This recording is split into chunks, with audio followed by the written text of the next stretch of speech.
United states of America जाहिर है कि ड्रग ट्रैफिकिंग को आधार बना करके उसने ये वेनेजुएला पर हमला किया है। ये जो कार्रवाई है वो एक रिजीम चेंज की कार्रवाई है, सत्ता परिवर्तन को शक्ति के साथ कराने की कार्रवाई है। अमेरिका के द्वारा आज जो एक्शन लिया गया है वो क्लियरली ये दिखता है कि अमेरिका ड्रग ट्रैफिकिंग को एक आधार बना करके वो वेनेजुएला में रिजीम चेंज को कराने की उसने कवायद की है। इस तरीके की आशंकाओं से इनकार नहीं किया जा सकता कि ये पूरे विश्व को तीसरे विश्व युद्ध की तरफ ले जा सकता है। यूनाइटेड स्टेट्स ऑफ अमेरिका के द्वारा वेनेजुएला पर आज जो स्ट्राइक्स कंडक्ट की गई हैं वो इंटरनेशनल जो डेमोक्रेटिक रूल्स बेस्ड ऑर्डर के संदर्भ में ये एक अच्छा कदम करार नहीं दिया जा सकता। और यूनाइटेड स्टेट्स ऑफ अमेरिका जाहिर है कि ड्रग ट्रैफिकिंग को आधार बना करके उसने ये वेनेजुएला पर हमला किया है। लेकिन जो अभी रिपोर्ट सामने आई हैं कि वेनेजुएला के राष्ट्रपति मदुरो को अमेरिका की फोर्सेस के द्वारा कैप्चर किया गया है और उन्हें वेनेजुएला से बाहर ले जाया गया है। और जाहिर है कि ये जो कार्रवाई है वो एक रिजीम चेंज की कार्रवाई है, सत्ता परिवर्तन को शक्ति के साथ कराने की कार्रवाई है, जो कि अमेरिका जैसी महाशक्ति अगर इस तरीके का कदम उठाती है तो ये पूरे विश्व के जो डेमोक्रेटिक रूल्स बेस्ड ऑर्डर के लिए अच्छे संकेत नहीं है। और यही यूनाइटेड स्टेट्स ऑफ अमेरिका जो कि पूरे विश्व में लोकतंत्र की, ह्यूमन राइट्स की और डेमोक्रेटिक रूल्स बेस्ड ऑर्डर की दुहाइयां देता है, उसके संदर्भ में अपने तर्कों को रखता है, आखिर वो किस आधार पर अपने इस एक्शन को डिफेंड कर पाएगा। और यूनाइटेड स्टेट्स ऑफ अमेरिका के राष्ट्रपति डोनाल्ड ट्रंप जहां एक तरफ रशिया यूक्रेन युद्ध को शांत कराने के लिए, एक सीज फायर को कराने के लिए वो लगातार नेगोशिएशंस को पुश कर रहे हैं और वो स्वयं इस बात के दावे करते हैं कि उन्होंने 8 युद्ध रुकवाए हैं और वो नोबेल शांति पुरस्कार के आकांक्षी भी हैं। और ऐसे अमेरिका के द्वारा और अमेरिका के राष्ट्रपति डोनाल्ड ट्रंप के एडमिनिस्ट्रेशन के द्वारा वेनेजुएला पर किया गया हमला, आखिर अमेरिका किस आधार पर फिर डेमोक्रेटिक रूल्स बेस्ड ऑर्डर की बात कर पाएगा।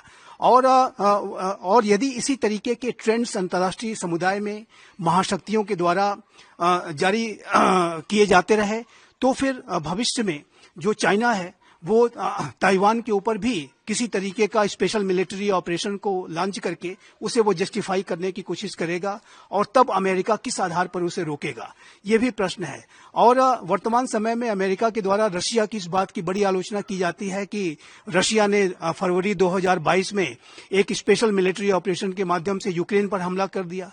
और जाहिर है कि वर्तमान समय में आज के दिन जो अमेरिका के द्वारा जो हमला किया गया है वो भी एक स्पेशल डेल्टा फोर्स के द्वारा ये हमला किया गया है। तो उसको फिर जो अमेरिका के द्वारा रशिया और चाइना की जो आलोचनाएं की जाती हैं, आखिर वो उसको अमेरिका किस आधार पर भविष्य में करेगा। तो ये सारे बड़े प्रश्न हैं और मेरा ऐसा मानना है कि विश्व में जो पहले से ही एक रणनीतिक अनिश्चितता बढ़ती जा रही थी और विश्वास का संकट महाशक्तियों के बीच में पहले से ही गहराता जा रहा था, 2 युद्ध पहले से ही चल रहे थे और ऐसे में एक तीसरा युद्ध शुरू कर देना ये जाहिर है कि कहीं से भी बुद्धिमत्तापूर्ण नहीं है।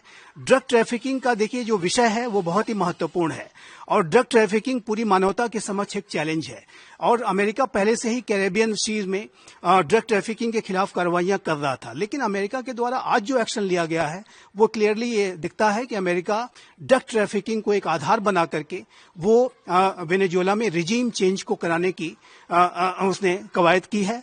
और मैं यहाँ पर बड़े ही स्पष्ट रूप से ये कहना चाहता हूँ कि ऐसा लगता है कि यूनाइटेड स्टेट्स ऑफ अमेरिका ने अपनी पिछली गलतियों से सबक नहीं लिए हैं।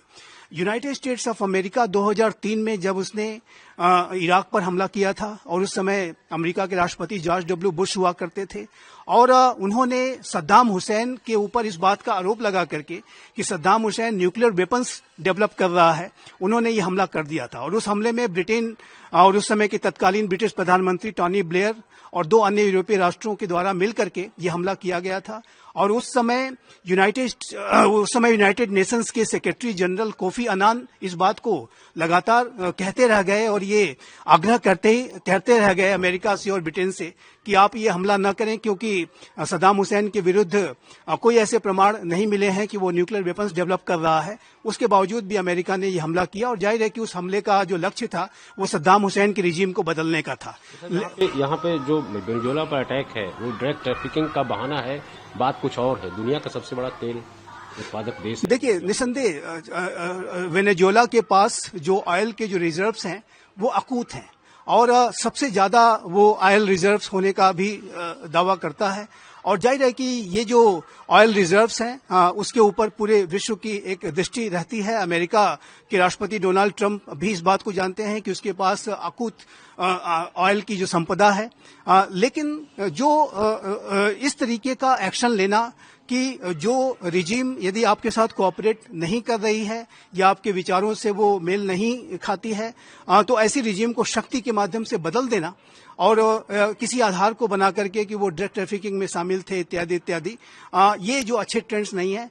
और कोई भी अगर ड्रग ट्रैफिकिंग का जो विषय था वो नेगोशिएटिंग टेबल पर बातचीत के माध्यम से भी किया जा सकता था। ये विश्व किस तरफ जा रहा है जब रूस ने भी निंदा की है, ईरान ने भी निंदा की है?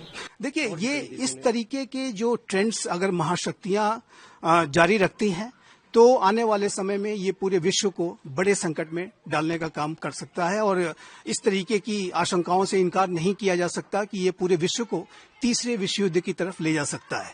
और विश्व में जो एक डेमोक्रेटिक रूल्स बेस्ड ऑर्डर को जो उसके डिफेंडर्स हैं यदि उसको स्वयं वायलेट करेंगे तो फिर भविष्य में जाहिर है कि बड़े कॉन्फ्लिक्ट्स होने की संभावनाओं से इनकार नहीं कर सकते। पहले से ही दो युद्ध चल रहे हैं, रशिया यूक्रेन का युद्ध जारी है, ईरान और इजराइल के बीच का भी तनाव लगातार बना रहता है।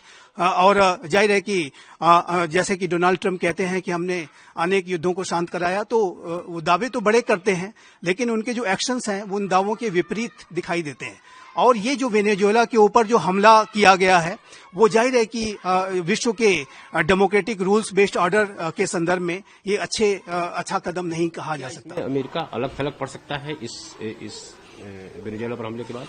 देखिए, इसमें कोई दो राय नहीं है कि यूनाइटेड स्टेट्स ऑफ अमेरिका की आलोचनाएं बहुत होंगी। और अमेरिका ने जब इराक पर 2003 में हमला किया था और उस समय न्यूक्लियर वेपन्स को उसके डेवलपमेंट का आरोप लगा करके सद्दाम हुसैन के रिजीम को जब बदला गया था तब भी अमेरिका की बहुत आलोचना हुई थी। और अमेरिका के द्वारा इराक पर 2003 में किया गया हमला वो जॉर्ज डब्ल्यू बुश जो उस समय राष्ट्रपति थे उनका एक स्ट्रेटेजिक ब्लंडर माना जाता है। और उसी तरीके का जो ब्लंडर है वो मेरा मानना है कि डोनाल्ड ट्रंप ने भी अब किया है। और कुछ जो ऐसे actions United states of America ने लिए, जैसे कि 9/11 की घटना के बाद तालिबान की रिजीम को बदलने का और उसके खिलाफ युद्ध करने का जो स्टेप था वो तो जस्टिफाइड था, उसका पूरा आधार था।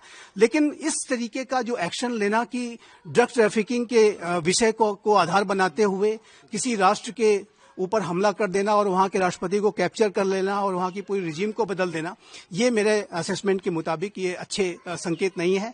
अमेरिका जैसी जो महाशक्ति जो कि विश्व का सबसे पुराना लोकतंत्र होने का दावा करता है और वो है भी, लेकिन साथ ही साथ वो जिस तरीके से लोकतंत्र के और इंटरनेशनल रूल्स बेस्ड ऑर्डर की और ह्यूमन राइट्स इत्यादि की बड़ी बड़ी बातें करता है, वो जाहिर है कि इस एक्शंस के माध्यम से उसके जो वो तर्क हैं, वो जो दावे हैं, वो कमजोर पड़ेंगे। जी, भारत का स्टेप क्या होना चाहिए इस संकट में? देखिए, भारत का जो अप्रोच अंतर्राष्ट्रीय समुदाय में जो ऐसे एक्शंस लिए जाते हैं उसके संदर्भ में बहुत ही विवेकपूर्ण, बुद्धिमत्तापूर्ण, जिम्मेदारी भरा होता है।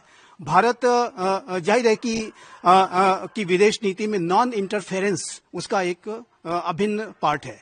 भारत अपनी स्ट्रेटेजिक ऑटोनॉमी को तो मेंटेन करता ही है, साथ ही साथ भारत इस बात को भी लगातार कहता है कि राष्ट्रों को जो अपनी विदेश नीति, रक्षा नीति, आर्थिक नीति को तय करने का स्वयं से उसका अधिकार होना चाहिए। किसी भी राष्ट्र के राष्ट्रपति को, प्रधानमंत्री को और वहां की सरकार को स्थापित करना और वहां से पद विस्थापित करना, उसको बनाना या उसको बिगाड़ना उस राष्ट्र की जनता का ये कार्य होता है। ये किसी शक्ति के आधार पर किसी अन्य राष्ट्र को, किसी महाशक्ति को इंटरवेंशन करके नहीं करना चाहिए। भारत की नीति हमेशा से नॉन इंटरफेरेंस की रही है। भारत किसी राष्ट्र के आंतरिक मामलों में दखल नहीं देता है। लेकिन अमेरिका के द्वारा ये जो एक्शन लिया गया है वो जाहिर है कि वेनेजुएला के आंतरिक मामलों में दखल ही नहीं बल्कि उसकी सॉवरेनिटी का, उसकी टेरिटोरियल इंटीग्रिटी का पूरा वायलेशन स्पष्ट रूप से है। और जाहिर है कि जैसा कि मैंने कहा कि ये इंटरनेशनल रूल्स बेस्ड ऑर्डर की जो बातें अमेरिका करता है उसकी बातों में और उसके द्वारा जो एक्शंस लिया गया है उसमें बड़ा फर्क है और जाहिर है कि इसकी वजह से यूनाइटेड स्टेट्स ऑफ अमेरिका की आलोचनाएं होंगी।